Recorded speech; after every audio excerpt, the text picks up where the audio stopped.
We've seen so many communities being displaced. Every year we face nearly 800,000 people who get displaced as a result of flooding. I feel Addis Ababa is certainly a hub for business across the continent.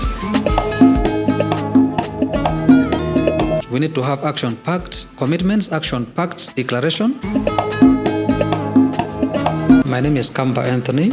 I work for Oxfam International, based in South Sudan as the campaigns and advocacy manager. Oxfam in South Sudan is a humanitarian organization, a humanitarian and development organization that has been in South Sudan for the last 30 years or so. We've been focusing more on issues to do with water and sanitation, issues to do with food security and livelihoods, gender and protection, and as well as education, while also incorporating elements of good governance across the country. Recently, we've been part of the team that responded to the Sudan crisis, responding to needs of communities displaced as a result of the war in Sudan. We've been providing water to the people who returned from the Sudan, including the refugees that have been registered so far, exceeding over 1 million in South Sudan. Coming in from a humanitarian and development background, for me as a participant at this summit, we've come with so many expectations, especially from South Sudan, where we've had over 6 years of flooding in many parts of the country, and we've had instances of drought in most parts of the country, but we just don't see the needs of the communities being addressed, especially around the issues of floods. We've seen so many communities being displaced. Every year we face nearly 800,000 people who get displaced as a result of flooding. In terms of issues to do with drought, in as much as we have the floods, we also have the drought. And this drought affects our farming, which means most of the country continuously remain food insecure. And if you see the humanitarian needs assessment for 2025, it was projected that at least 60% of the country, that is about 7 million people in South Sudan, are in need of food aid. And these 7 million people are constantly growing. For the previous year, we had over 6 million people who are in need of food aid. That means our problems are getting worse and worse each and every day. For as much as climate change issues are not addressed, especially around deforestation, which in many cases continues to lead to flooding, to flooding, and it sometimes also leads to issues of drought, our issues of food insecurity will still continue. So coming through to the climate summit, it was only my hope, and it continues to be my hope, that the declaration that comes out of this summit will be able to address genuine concerns, especially assigning responsibilities to key stakeholders and key actors in the climate and just energy transitions to commit themselves to address issues around climate change as far as flooding and, of course, the drought is concerned. The climate summit really doesn't address only issues to do with South Sudan. It brings together different stakeholders. But of course, as coming in from South Sudan, I feel this is an opportunity for us to look at the problems of Africa holistically. We are continuously having issues of refugees and returnees who most often are settled in open spaces. And they bear the brunt of this displacement, they bear the brunt of climate change. For instance, recently in March, just as the Muslim colleagues of ours went into fasting, we had extreme heat in parts of Reng. That is still part of the manifestation of climate change in the communities that are affected by this Sudan crisis, the displacement as a result of the Sudan crisis. So we feel there's something people should be able to do. There are responsibilities that everyone needs to be assigned, and there are stakeholders who need to play their role in ensuring that the effect of climate change doesn't affect those already who are vulnerable as a result of the political misdecisions that are happening on our continent. And so if we have to have a continental kind of solution that fits almost everyone, it has to come from the political angle.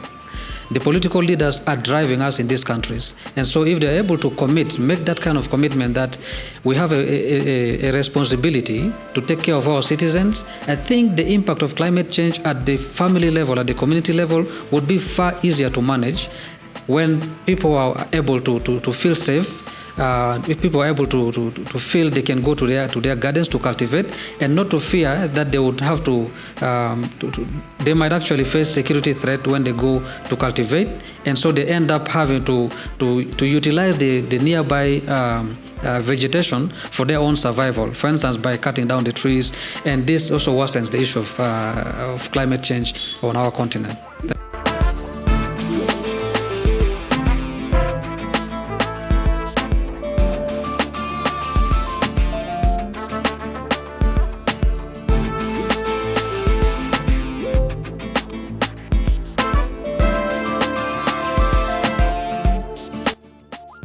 At this summit, we are able to commit ourselves and say we are going to end fracking. We are going to end the bad impact of displacing people who are already settled in the communities in order to help whoever has stakes in minerals to access these minerals. We are likely to have better economic chances for the people who are living in our communities. So those, I think, are some of the expectations from this summit. But again, with the issue of South Sudan currently, we have oil exploration which is going on. And how can we be able to make this oil exploration benefit everyone while ensuring that the exploration is actually safe, the communities are protected from the effect of these oil spills? This, I think, is our own way of saying whoever is involved in the extractive industry has a responsibility to protect the communities and has a responsibility to extend the benefits of their exploration into the communities that are affected by this exploration. Know that this is just a transition to COP30, and this is like 30 years since the first conference of parties was held. But since then, what has happened? Do we have to continue doing the same thing over and over, like going to summits yearly and coming back? And it just becomes like a tourism kind of thing. So we feel it's important that such level of engagement need to be followed through with actions. We need to have action-packed commitments, action-packed declaration, and actionable points from the declaration that is likely to come out today. My message would be that in as much as we have this climate summit happening, we have the COP30 coming up, and we have other engagements that are related to our climate processes. We need to gain that level of commitment. We need to put that commitment in front of us and say we have communities that we are representing here, and probably we have over 1,000 people who have come for this summit. But Africa has over 1 billion people. So it means whoever is on this particular platform is representing these billions of people. And so from this summit, we want to go out knowing very well that we have responsibilities to make sure that we are able to follow whoever is representing our countries, whoever is representing our communities, be it from the political perspective, from civil society perspective, from the media, and of course, knowing that we will be able to translate this into COP30, and Africa will have something at the end of the day at COP30. I think the Grand Renaissance Dam has been a long coming. Especially for us in South Sudan, we feel this is an opportunity for us to connect to a sustainable power grid. Like you heard from our president yesterday, he did say South Sudan will be importing power from Ethiopia, and such shared opportunities for electrifying Africa is a great opportunity for us, especially while we are discussing issues to do with climate change. We have one power station that would definitely be able to supply the rest of Africa at over 6,000 megawatts. I think that is sufficient to supply the region. And for South Sudan, I feel this is an opportunity for us to partner closely. And I will not be able to dilute what the president already said. It's a great opportunity for us, and we're just so happy to see that Ethiopia has been able to build such a dam.